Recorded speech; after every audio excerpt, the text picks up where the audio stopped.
Hello there, and welcome to the Bitcoin Takeover podcast. I am Vlad, and today I have a very special interview with special people from Argentina. And the interviews that I recorded previously, the one with Sergio Damian Lerner, the one with Sergio Delgado, the one with Hernan Martinez, they were all recorded in Buenos Aires in the house of today's guest, who is Agustin Kassis, and he is the owner of this large and fancy house. If you ask me, it's the nicest Bitcoiner house I've ever seen because it's early 20th century. It looks very aristocratic, and it's called La Crypta, and it's a place where Bitcoiners gather. It's also where we watched the last debate before the presidential elections in Argentina, and it was a lot of fun to be among Bitcoiners in that place and see all of that enthusiasm that was taking place just a week before Milei got elected. And I've been speaking with Agustin for about a month now to do this interview, and I'm really happy that we are having it because there's also Mariano who joins the call, and he is the leading engineer, as far as I understand, of La Wallet, which is a product that's supposed to provide both identity and a payment system. And it's built on top of the Lightning Network using Nostr. And I think that's super interesting, and we have plenty to talk about today. So hello, guys. Hello, Vlad. Hi there. Happy to be here. I hope I didn't mess up anything during the introduction, but if I did, let me know. No, I think that's what's great. Actually, we are both founders of La Crypta, and it's not, the house is not ours actually, but people lend us because they do believe in our project. Oh, really? So that's not your house?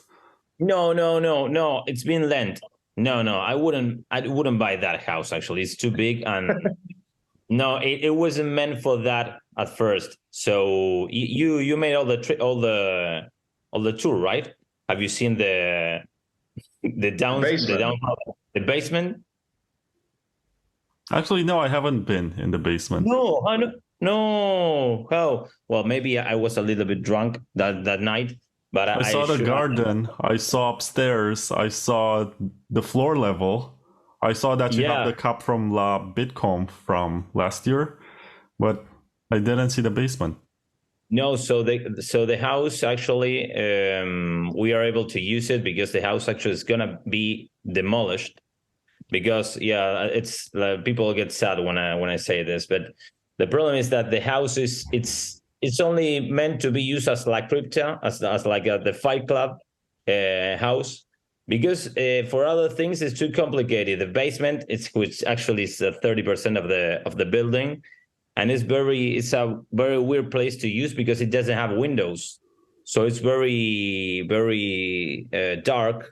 So maybe we can mine or something like that. But people just believe in our project, and they are waiting for a demolition license to just take the house down and make a building like 13 floors building kind of.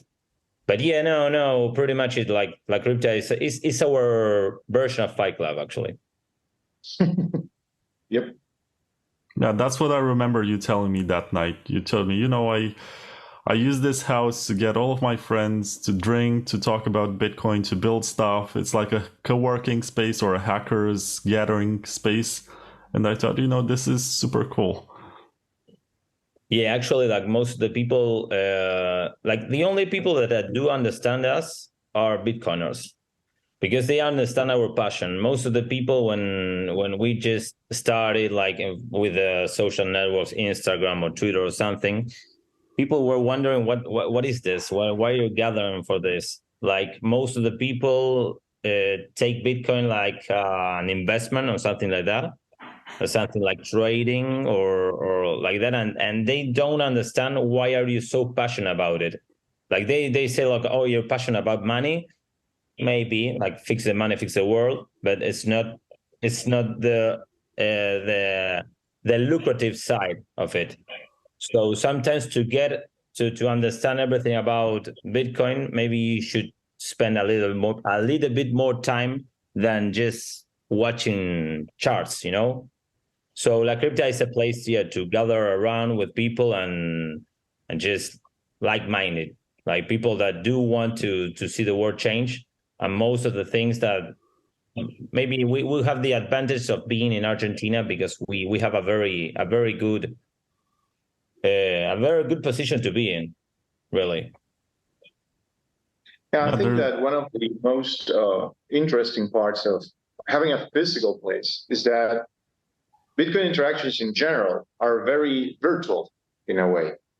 And perhaps the reptile part of our brain kind of reacts to human closeness and geographical closeness, and having a place where real people can meet and have real drinks and talk about Bitcoin in a sort of safe environment. And I think one of the things that La Crypta brings to the table is precisely that that agora where people can just come together, talk about Bitcoin, breathe Bitcoin in a way. Yeah, just 2 days before La BitConf, I was there for a Bitcoin developer's presentation. I think it's an organization, I don't recall exactly the name of it, but they provide education for people who want to start developing on Bitcoin and Lightning. And I saw presentations by Sergio Delgado from Chaincode Labs, from Hernan Martinez, who both of them were interviewed later on the Bitcoin Takeover podcast. And it was super interesting. It was exciting. I wish there was something similar in my country. Maybe I should make it happen. Great opportunity.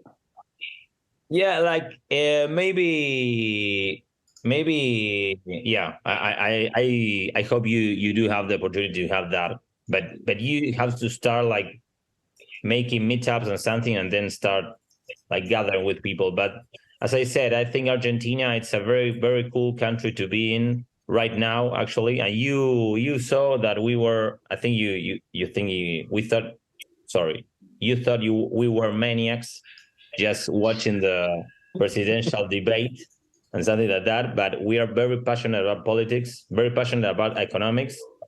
And we are very used to see fiat currencies being destroyed. So it's like, yeah, we're very used to see that. So, but for Argentinians, like using a different currency, like not the official one, it's something we are used to, actually. So we don't use the money that the government prints. We know that's a shitcoin right away. So that part of Argentina, I think it's a very opportunity to make people just understand and know that it's not just an investment. It's not just a currency or but no, maybe a currency, but not just a single commodity to put your money and just gamble. It's more than that. For us, it's just take over the fiat system. We are very used to have this shitty system, and we do need an alternative just for survival. Yeah, I think that Argentina is a very ripe society for Bitcoin. We're very used to having absurd monetary controls in our country, and the freedom aspect of Bitcoin is something very that resonates a lot with the common people, with grassroots resonating. I think that we are in a very privileged position as a country, exactly because we have been very, I don't know what the term would be, but oppressed in a way, monetarily oppressed. We cannot freely exchange goods and services. We cannot freely have our own savings. Our own savings decrease over time with inflation very quickly. So, and the state makes it so that it's really hard to keep the value that you brought into society. So the freedom aspect of Bitcoin, not just the ticker aspect, like the freedom, the base, the philosophical aspect of Bitcoin, is something that it's very very well understood in a way, but on a philosophical and basal level by Argentinians. Wasabi Wallet is unfairly private. It's the most advanced, most used Bitcoin privacy wallet, with 500,000 downloads across Windows, macOS and Linux, as well as thousands of fresh and new Bitcoins get mixed every month. Wasabi makes use of the new generation Wabi-Sabi engine to create mega conjoins, thus mixing your Bitcoins with those of hundreds of other users. For amounts lower than 0.01 BTC and remixes, you pay no coordination fee. If you don't use the conjoins, Wasabi Wallet has a native Tor integration and downloads block filters to help you keep your network level and public key private. Download Wasabi Wallet for free today at wasabiwallet.io and experience the future of Bitcoin privacy. Future of Bitcoin privacy. Future of Bitcoin. Future of Bitcoin. Future of Bitcoin. Future of Bitcoin privacy. Yeah, and when I was there, I remember I did swaps for pesos all the time, and everyone was so happy to get my dollars or my Lightning Bitcoin. They're like, "Oh yeah, give it to me. Don't you need more?" Exactly. Yeah. We're addicted to the dollar. Well, actually, we're addicted to anything other than the peso. It's just like that. Actually, the government, it's like one province is actually talking about creating their own shitcoin, actually, because as the national government, Milei won, so the new government wants to cut spending and just reduce all the government spending. So the other provinces, like the states, kind of, they say, okay, no, but we won't restrict all the stuff we are wasting. So they're gonna finance this with their own shitty currency. They're gonna just create something out of thin air. So here in Argentina, it's very common for this kind of stupid things with the monetary policy. I think that's the biggest thing that happens in Argentina. Even though we got our GDP is as lowest as like an African country kind of, but we do know what inflation is. We do know what fiat currencies do. It's something that like Argentina knows this naturally, but they do need some. Maybe sometimes they do need some reading to just get over it, but it's easiest from an Argentinian to understand Bitcoin than any other place in the world, that they don't need to just, I don't know, learn about currencies. You know what I mean? It's like when I spent 10 months in New Zealand, and I talked to people, and they didn't get the inflation first. They didn't know what inflation was like, because they didn't even experience. So I mean, generally, okay, the most of the people. I mean, of course, there are people that they have to dig deeper to get the rabbit hole. But what I mean is, like, we are very used to that kind of situation, so it's easier for Argentina. At least the inflation part, like the monetary policy, they don't know well. Sometimes the biggest issue is make people understand the technical side of it, or the philosophical at least. Yeah, just to give an example, there's a lot of people from other countries that come to the Crypta every Tuesday. We have a co-work session here, and everyone's invited. It's fine. You can just get your tickets and you come and work with us. And there's this digital nomad family from Spain that came here, and they told us that it's harder to sell Bitcoin in Europe because the monetary system more or less works. Things are so FUBAR here in Argentina that selling something that like Bitcoin is extremely easy. It's extremely easy because it's just saying, okay, so you worked your ass off, you have some money, you want to save it, and you don't want it to lose value. That's something that's everyday life for an Argentinian. in other countries where the economics are less FUBAR, it's harder because they're going to say, well, but it's more uncomfortable. It requires more steps. I need to learn a lot of things. I could just go to the bank with a card and just go along with my life. And when things work, it's harder for them to change. Since things don't really work here in Argentina for the past, I don't know, like 30, 40 years, it's way easier, way easier. People are just really, really close to the problem. So when you present a solution that is not only solves their problems, but actually makes them money, they're all for it. They want to know about Bitcoin. Yeah, I come from Romania, and we used to be communist until 1989. That's 3 years before I was born. But that's when my parents had their wedding. They had their wedding just a month before the revolution came. And weddings are usually fundraisers. They raised enough money to buy a new car.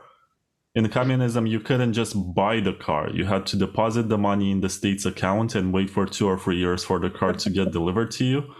So they never got the car, but they were able to get their money back. But by the time they got their money back, the currency was so hyperinflated that they could only buy a couch with that. And well, they did get a couch out of it. So, you know. it was better than nothing. But at the same time, when you think about it, all of their family members and their friends gave them money to start a new life, because that's what weddings are essentially, and they ended up not benefiting from that. So it was pretty rough, and it's not a singular story. It's what most young people were experiencing at the time. My parents told me that they would receive their salaries twice a month, and the idea was to buy as much as you can as fast as you can, as fast as you receive the money, because you knew that by the end of the month it's going to be worth a lot less. So Exactly. I think it was easier for me to understand Bitcoin just because I had this childhood experience. I don't remember much of it, but I still grew up in that environment, so it made much more sense. Yeah, I think that's the cynicism of the politicians telling you, look, consumption went up because people just keep buying stuff. And it's like, no, people buy stuff because it's not their money is not going to worth shit in 2 weeks. So they need to buy stuff. And there's this huge sort of like collective image of, oh, well, we're not doing so wrong. We're not so bad. Like there's production going and there's consumption going. And yeah, that's just a symptom. It's not the real problem, the real issue, I would think. I know, and it makes totally sense what you say, because sometimes if your parents or you got a child trauma or something, I think that's the thing I don't believe it's the only thing that you need to just dig from the rabbit hole, because now you do have a lot of information actually.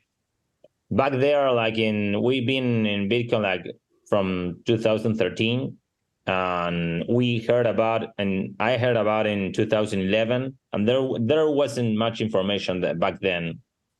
But I think what made me make the proper effort to understand Bitcoin was that, because I always felt like the monetary system was wrong. Actually, the first time I saw that, I remember watching a documentary called Zeitgeist. I don't know if you have ever... Yeah, Zeitgeist. It was huge back in the early 2000s. 2000. It's that old? I think... I don't think it's 2000, or is it? Okay. It's around. I thought it was 2010 or something like that, but maybe earlier, probably 2007. And 7, okay. So whenever I watched Zeitgeist, I remember that I said, okay, so the whole system is a scam. So they got the gold, and and we are just using paper printed by the government. That's the reality. Okay, and I remember I was so angry and trying to just change the rules. But whenever I told someone, they said, "Oh, okay, but what are you gonna do about it? You're just a single person." Like, okay, yeah, it's probably unfair. Yeah, you're sure, you're right. We can do nothing about it.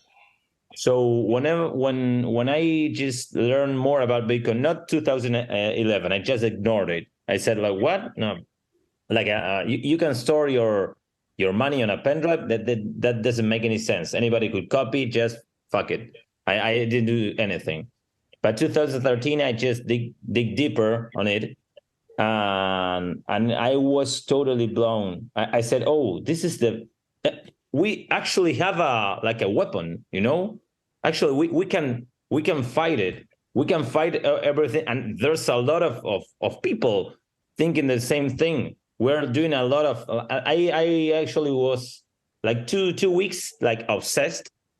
I'm still obsessed. Actually, I'm still obsessed. Actually, I it's very difficult. It's very difficult to have a conversation with me more than 10 minutes without me trying to convince you about Bitcoin. It's very different. It's difficult. I actually spend more than 5-10 minutes or so. I'm gonna start about talking about Bitcoin. It's actually my passion, actually my ikigai, if I use so. But and I think La Crypta, it's meant to tackle that vision of Bitcoinization. You know, we're trying to Bitcoinize or at least work as hard as we can to make an hyper Bitcoinization happen in the planet Earth, starting from Argentina. So that's the mission of La Crypta. So that's our point. How can we Bitcoin? How can we build all the bridges? How can we pave all the way to make that happen? And one of the things that we try, like, and we've been like 1 year working with this, and I think that what happens with Bitcoin sometimes is that we pretend that people have the same, they should have the same passion as we have. And I think that's a mistake. I think most of the people won't happen to have this passion. I think most of the people will gonna be mainstream and they gonna use it because of some utility or survival or whatever, or anonymity or privacy, just utility, you know. And one thing we want to do is just people should learn via experience, the same way we most of the people learn internet. We learn internet using it, not going to conferences or reading a tons of books. No, we did it using it. So we're kind of like obsessed with doing that way. Like people should learn via experience. And one of the things we really do well in La Crypta is Bitcoin only. So can I swear here? Can I curse? Can I say bad words here? Of course. Okay. So what we say in La Crypta is whenever you come to La Crypta, it's Bitcoin or fuck you. It's just that. No, you can't use any other currency, shitty currency. We don't accept it. We want people to come. Actually, we made the Halloween fest. A lot of people came. They didn't know La Crypta. They just went for a Halloween party with how do you call them? Disfraces? Costume. A costume party. Yeah, a costume party. So a lot of people, girls, came with all the costume, and whenever they came to La Crypta, they say, okay, I want a drink. Okay, yeah, it's, I don't know, 3,000 sats. What? Yeah, you have to pay with Bitcoin. But don't you use like peso or something, Mercado Pago or credit card? Nothing. Bitcoin or get the fuck out. Or dead. Or dead. So that kind of thing. Everybody was with customs and everything. That okay, they said, okay, fuck it. I need to learn this stuff. Okay, what is it? And whenever they start using it, they say, okay, I can use it. So we started building. We started building a lot of stuff that make people easier to onboard, and that was one of the things that we started, like building products that people are that make people start and just dive in. We shouldn't make people start learning about 12 words or something like that they won't learn it right away. They're gonna lose all that stuff, and they are not really ready to be self-custodial. They aren't really ready to create their own node. No, they aren't. It's insane thinking that people should start using a node. It's like trying to people start using internet by assembling their own modem. It doesn't make any sense. It won't happen. Just give them the apps. Actually, the first time I saw Wallet of Satoshi, I said, "What is this? No, but this is custodial. This shouldn't work. No, what? No, this is blasphemy. You can't do that." When I saw that most of the people started using it, most of the people started learning what are sats. They started learning about Lightning. They started learning about LM URLs. They started to say, okay, well, these are sats. So 100 million sats are 1 Bitcoin. So you're able to divide them. You don't have to buy one worth Bitcoin. You can just transfer whatever you want. So all this stuff that people, if you don't give them that experience, they're gonna go for exchanges anyway, because if exchange is gonna take them over if you don't give them an easy way in. You know what I mean?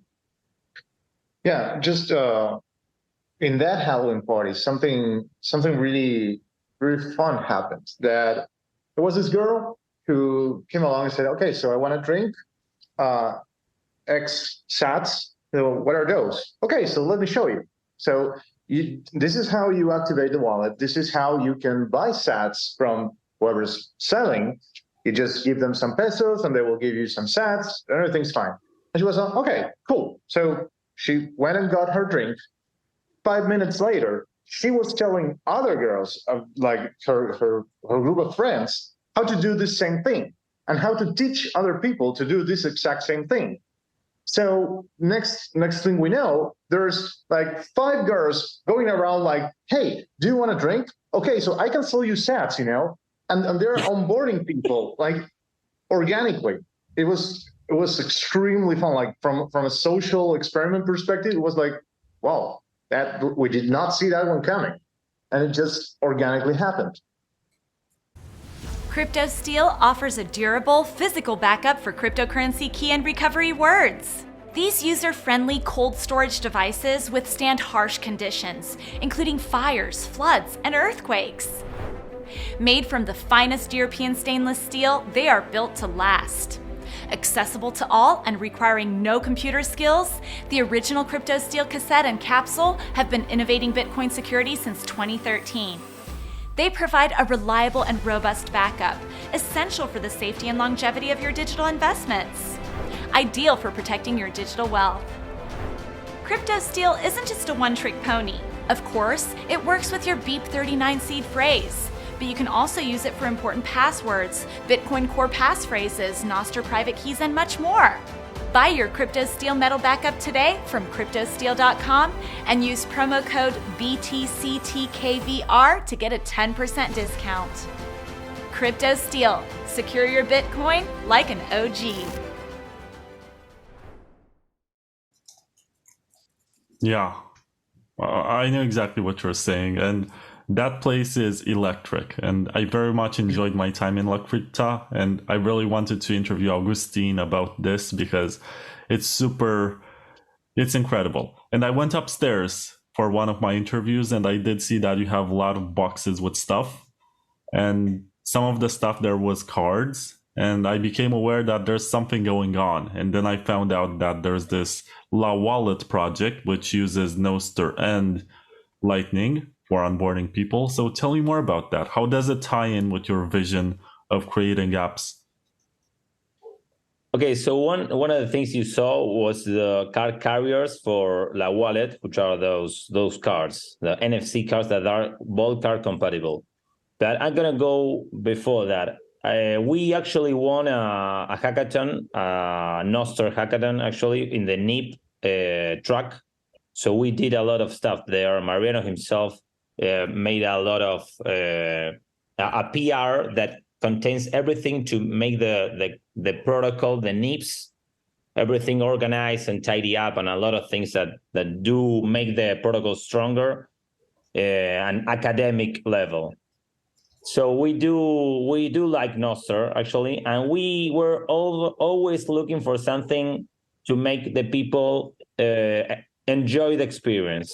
We learned a lot from the Web3 community, from the crypto community, because a lot of people just come here by, and we do make the exorcism and take the shitcoins out and leave them with just with Bitcoin. That's our job. And actually, we developed a product, the wallet, which it's actually meant to be an SDK, a stack similar to LNbits. So you should just run it in your own server with Umbrel or Star9, or you have wherever you like. There are just Docker components, modular. So you got the ledger, the card component, the URL to create LN URLs, LND. Even you can just put another blockchain if you want. So the point of this is make the journey as easy as we can. So we just picture ourselves in the future and say, okay, if we want to hyper Bitcoinize, how would we do it? So if we start in Argentina, we will start with cards. Why cards? Okay, so maybe a lot of people just came with from the US and said, "Oh, but why don't you make an app for the watch?" Okay, Argentina has 50% poverty. Okay, most of the people don't have iPhones. Most of the people don't even have NFC available in their cell phones and their smartphones. So most of the people here will continue to use cards for a long time. Okay, we don't have money for the people to just have all the components or Apple Watches or whatever they do in the first world countries. So most of the people will use cards, and cards it's a natural and organic way of paying here in Argentina, actually. So we prepare all the setting to make people make the switch as organic as possible. So if you're already using a card, okay, just use another card. It's the same. You could pay the same. Easier, faster, no KYC. No, you should really see it in your hands. In 5 seconds, you will have an account. So you can see everything. If you're tech enough, if you want to dig deeper, no problem. Every transaction we do, every transaction you create with the wallet, it's signed with a private key. Hold it in your wallet. So what happens is every transaction is published in Nostr, and you can just recreate all your balance, just rewrite it, just re-executing every transaction you already made with Nostr. We don't have that private key. That private key is in your wallet.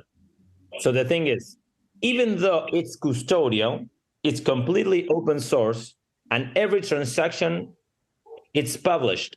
So if we do something wrong, we try to cheat the system, you have everything to know and validate and audit every transaction we made. So the point of this is to create several federations, not only this one. The purpose of La Wallet is anybody could just create their own federation. Anybody just can create their own La Wallet. Anybody could just create their own cards. Everything is open source. And this is meant to be federations just distributed everywhere.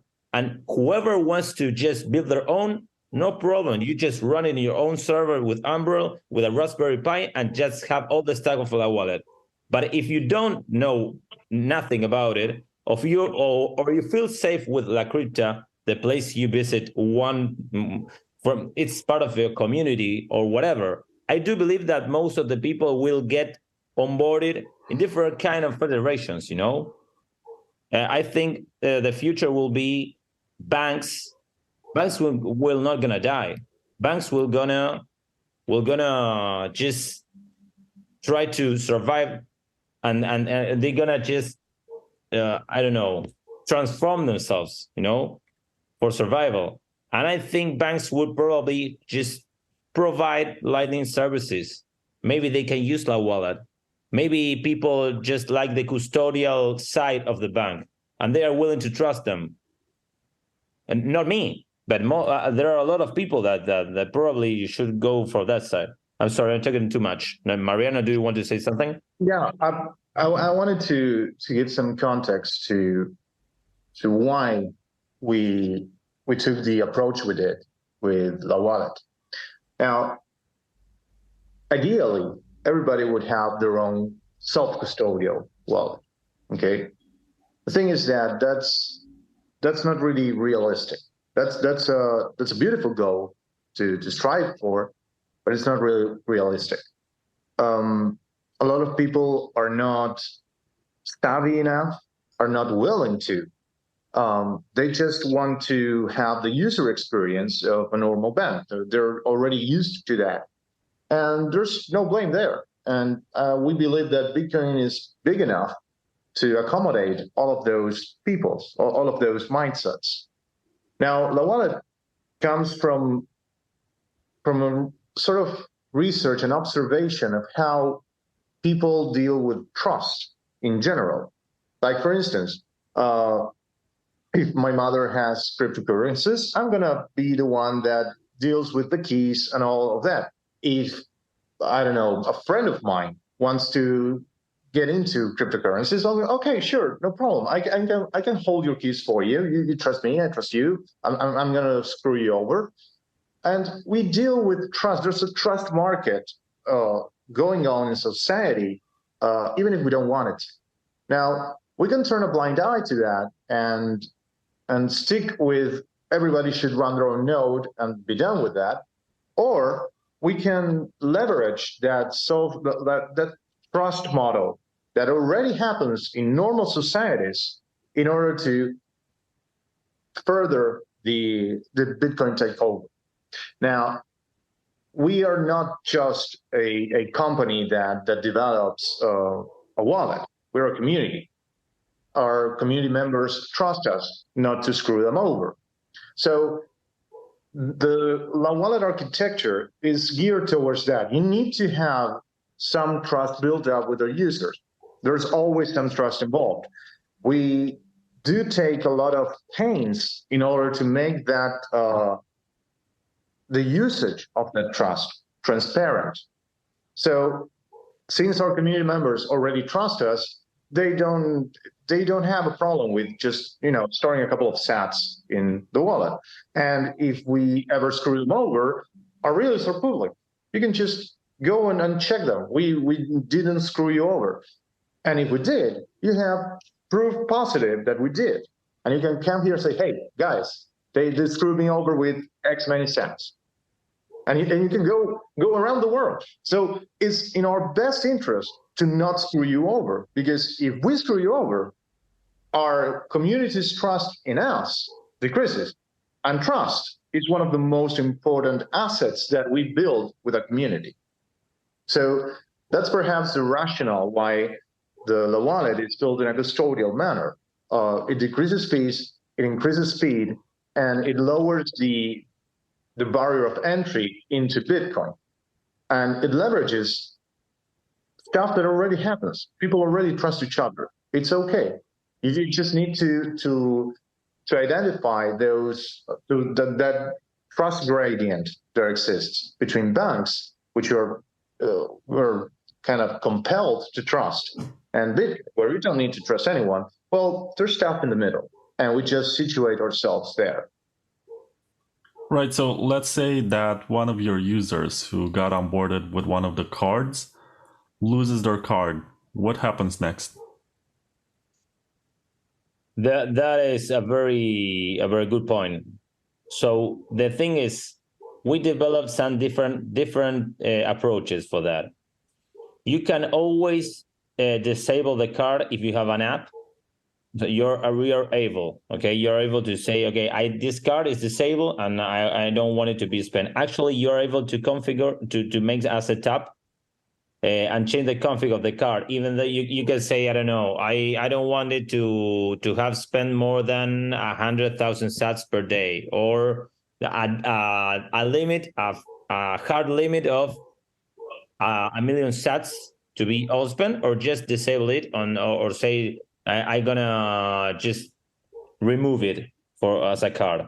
There are a couple of configurations you can do it for yourself. And we're gonna develop for the 22 this Friday. We're gonna send the other version that do include this, that includes all the proper functions and configuration for the cards. But we thought about the card. It's the same as the ball card. Everything is compatible, and we approach from this way. You will be able to have multiple cards. Okay, the cards do have 5 different keys inside. They're able to sign, not asymmetrically, but do symmetrically. So what you're gonna be able to do is have different cards. So one card may be your admin card, and that card is the one that you need to use to make a proper signature for something important in your account. Let's say you want to remove a card, or I don't know, you want to transfer your account from somewhere else, or make a transfer bigger than whatever you like. And that card will have that purpose. And this way, we want to educate people by using it to say, okay, this card, if it's a card, an important card, you should store it in somewhere, in some place secure. You know what I mean? So one of the approaches we're using with La Wallet is you're gonna have a lot of cards actually with different purposes, with different ways to sign. Even you could even create multi-sig using different cards. And this thing is meant to make people understand that they are able to put their own conditions on money. It's a way to make them start using the technology and start feeling what is a multi-sig, what kind of different properties or conditions would you like to make, and to be able to start so the people to start using this is we make the cards collectible. In La Crypta, there are 10 different that are the things that you saw the other day. We got like 10 different models, which are very cool. We're gonna put those models. Sometimes we're gonna make an event, and we're gonna say, okay, we're gonna deliver these 3 models in this event, and then we're gonna create different events, maybe venues, maybe bars, or we're a place where people say, okay, I wanna accept Bitcoin. Okay, great. You want people? Yeah, people we're gonna forward to your bar because they do want those new collectible cards, and people will start using them and start applying them different conditions. That's our mission, as our vision.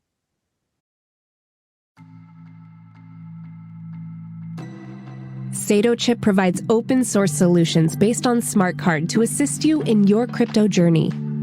The hardware wallet lets you safely store your private keys within the tamper-proof chip memory, while Sato Dime allows you to create a barrier cold storage in 2 clicks thanks to its mobile app.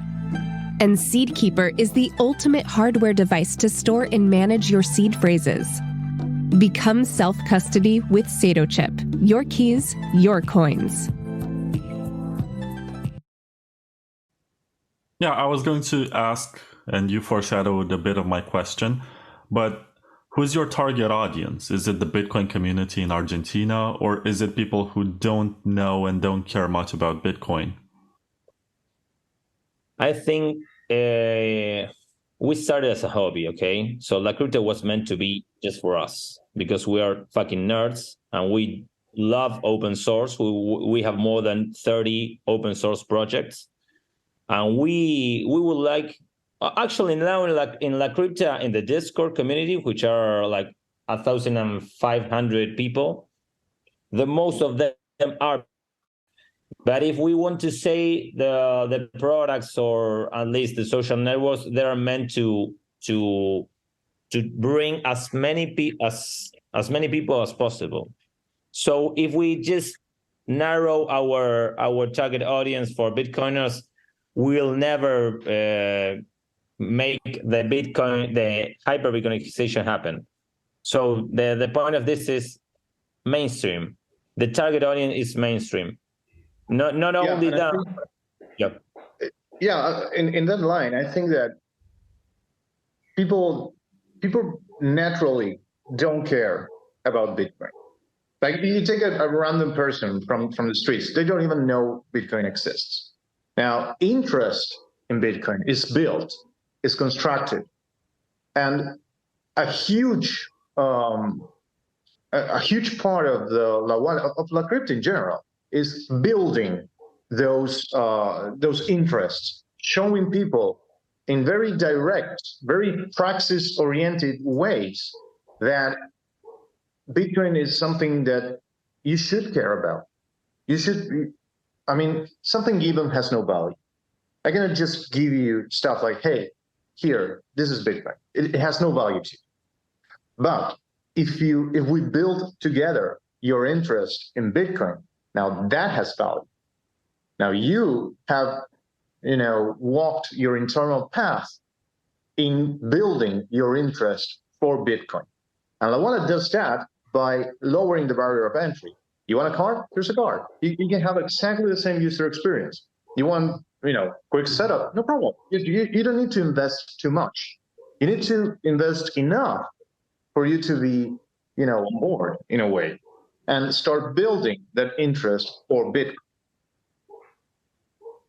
Yeah, I guess, especially in Argentina, where the fiat currency is hyperinflating, and when you're paying with your card, you're paying at the official government's rate, not at the real exchange rate.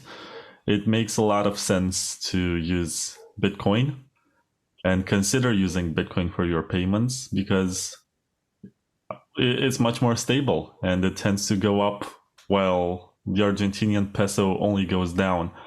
But you did say something in the introduction about what's so special about La Crypta and Argentina, where you're used to using other currencies and you know by default that the government is going to give you some shitcoin. I was going to ask you, why do you think there are so many prestigious projects that come from Argentina? The first ever Bitcoin sidechain to get released is Rootstock. It's from Argentina. There is the longest running Bitcoin conference, which is La BitConf. It had its 11th annual edition this year, and that is also from Argentina. You have, what's the name of that Lightning wallet that's super popular? Moon Wallet. Moon, yeah. That is being built in Argentina also. And you have all of these developers, you have all of these events, and now there's La Crypta, there's La Wallet. Do you think that there's a lot of organic demand for Bitcoin? I think that. Yeah, go ahead. I think that tough times create strong men. And Argentina has had tough times for quite a long time. That on the one side. On the other side, we have a very interesting pool of developer and very knowledgeable people here who are able to do that. So we have the will, we have the way. It's just a matter of time. I think that we're very incentivized to develop our own Bitcoin because it's a matter of survival. I think that those are two huge factors that that contribute to Argentina's involvement in Bitcoin. Agustin? No, I totally agree. Yeah, the thing is like we Argentinians do have a very large ego. So we do believe, we do believe that Argentina is the best country in the world. I do believe that.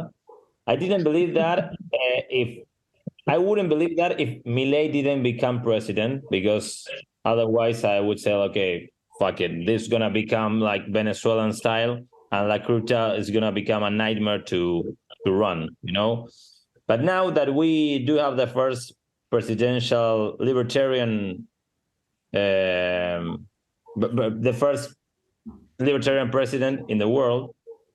That just makes me very, very proud about my country. And actually, I think Argentina has a lot of like capacity to build, but we were being put a boot in our face. Exactly, a long time ago. So I think most of the things that do make people like, it's very weird. Argentina is very weird because even though it has like a very third world countries and poor like economic data, we do have a very good programmers. Actually, we do have to make a lot of things to survive here because we are used to have politicians that change our rules every day. If you come to Argentina, it's no joke. You could just play the TV, and you have to be all the time watching and see what's the other rule that's being applied, and you have to. We have 27 different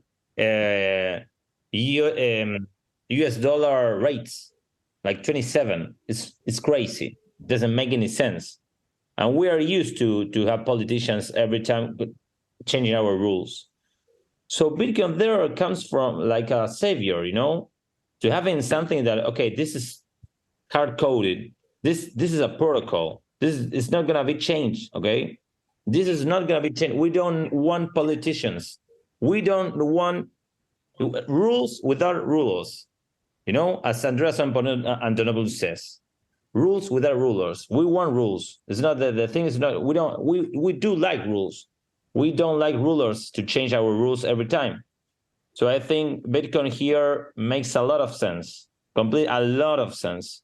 Because it's very painful to live in a country that makes so many changes every time and you waste a lot of energy that you could put otherwise in your own project. And you have to put it in another place just to survive. Hello, Bitcoin Takeover listeners. This is Victor from IVPN. We could have produced a flashy ad with lofty claims, but we like the straightforward approach, so I'll just stick to the basics here. How are we different from other VPN providers? IVPN is run by Bitcoiners. We've been accepting Bitcoin since before the block size wars, now using BTC Pay server, and also accept Lightning payments. We also aim for radical transparency supported by open source software, regular audits, and a transparent team. And finally, there's absolutely no KYC with IVPN. We don't ask for an email or any other personal information when you sign up. If you would like to test our service, send an email to trial@ivpn.net to receive a 30-day IVPN Pro voucher. Hello, I'm Vlad, and I have been a user of IVPN Pro for longer than 1 year. What I like the most about it is being able to use 7 devices at the same time and using the multi-hop feature to connect to 2 different servers of my choosing at the same time. Also, your account consists of a randomly generated string of letters and numbers which are not linked to your email address, bank account, or real-life identity. You top it up with a Lightning payment and you get instant confirmation at low fees. Definitely get your 30-day IVPN Pro trial by sending an email to trial@ivpn.net. Make sure you use a burner email address that you probably already have for trolling.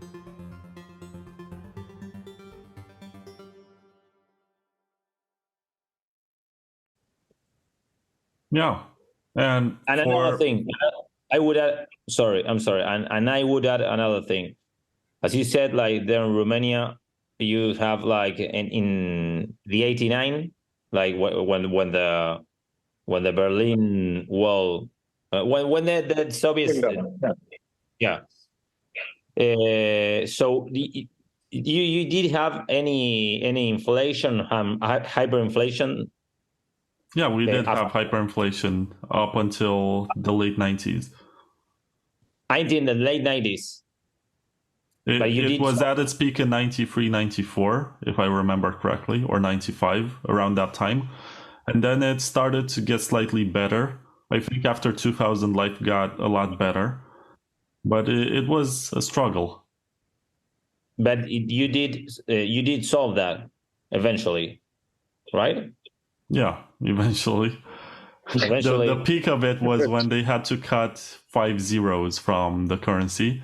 So instead of saying, no, it was 4 zeros. So instead of saying 10,000 lei, you use 1.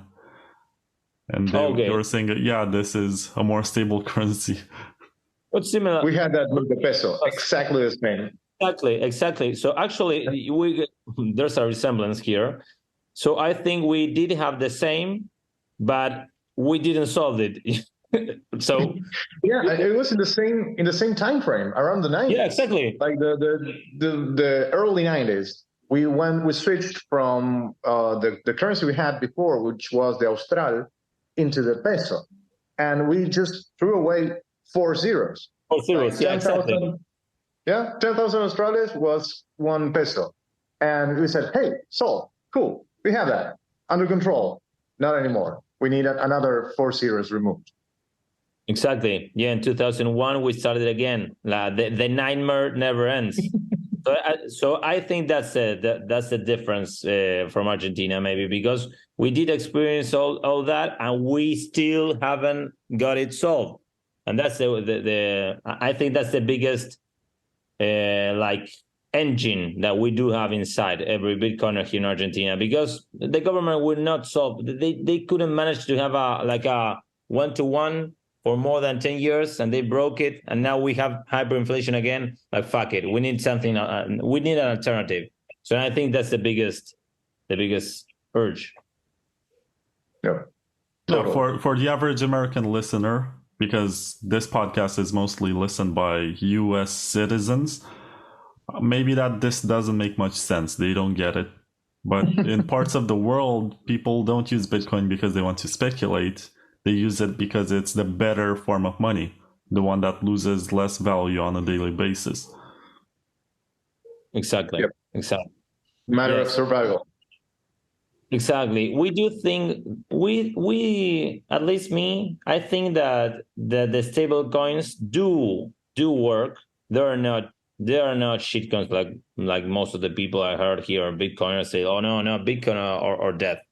We do like Bitcoin, of course. We are Bitcoiners, but sometimes for people that do live in the day by day, that they don't have savings. Yeah, they don't have any savings. So for people that don't have any savings, they can't use Bitcoin, even though that the Bitcoin it's better than the peso. They can't manage that volatility. They can't. They prefer to, because if they have to buy it and sell it, and the volatility, it's still a thing. Sometimes, I don't know, Bitcoin just went up like 15%, and then went down like 10% in a day. That is strong. Not even the peso have that. The peso do have 3-4% every day, but at least you know what's going on.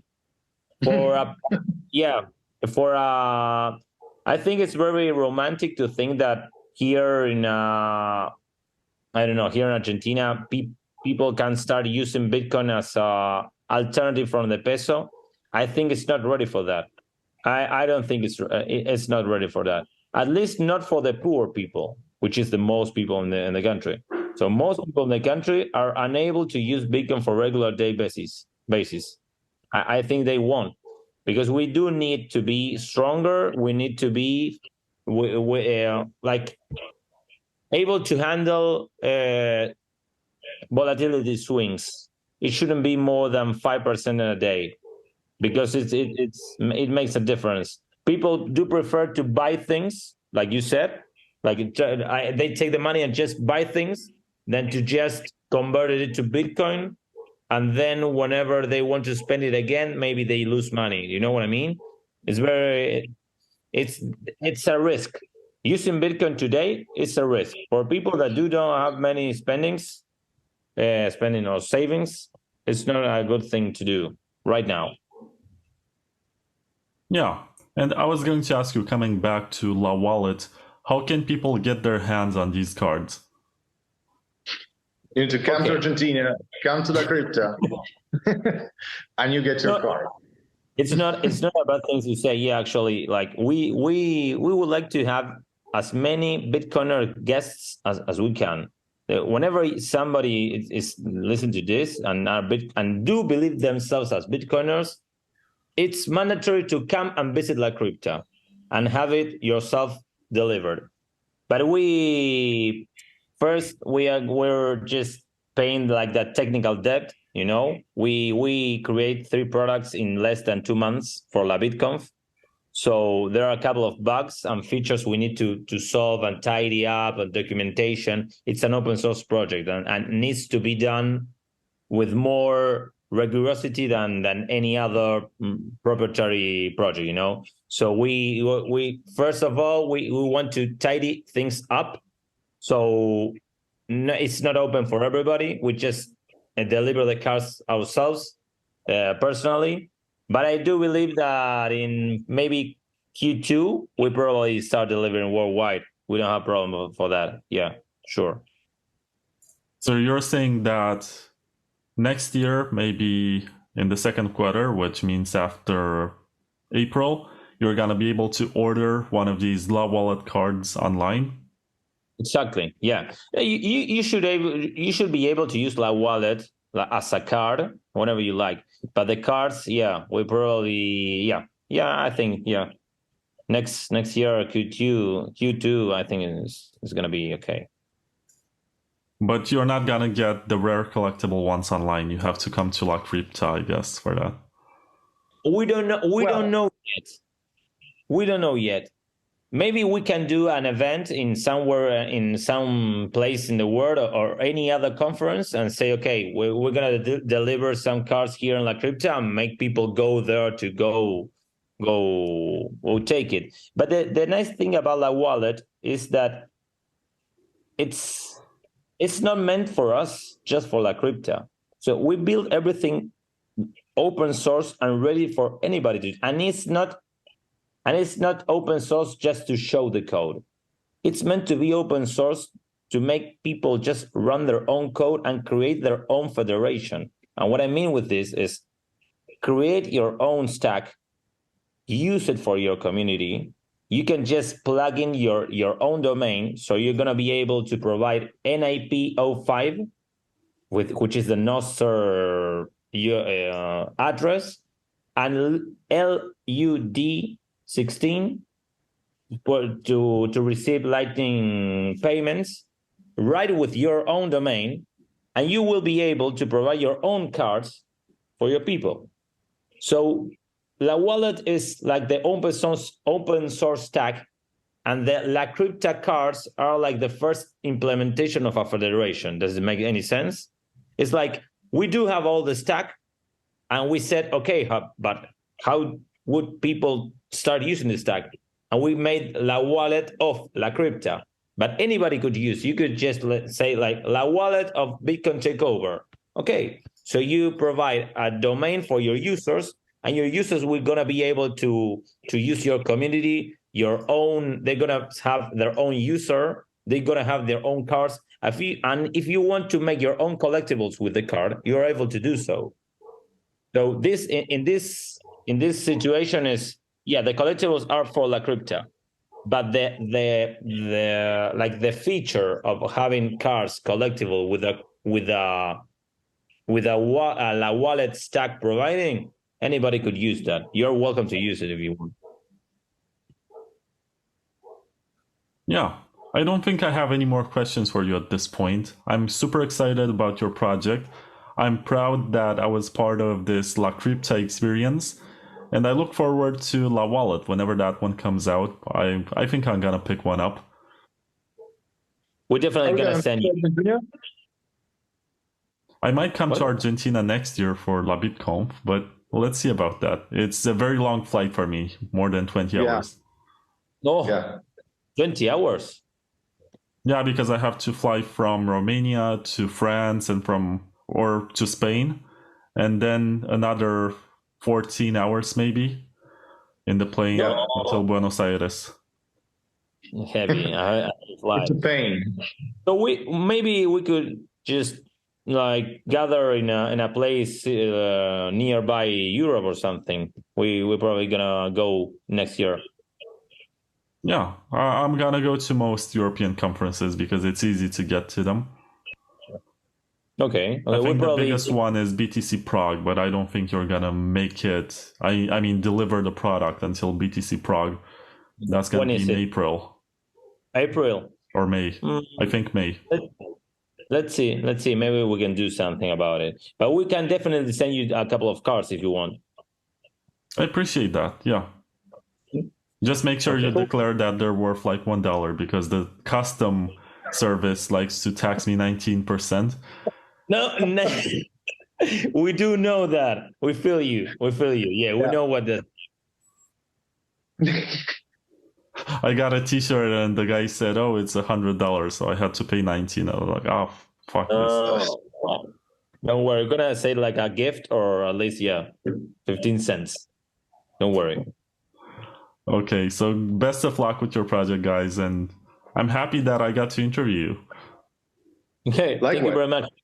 We whenever you want, Vlad, we're welcome to come. We feel very comfortable here.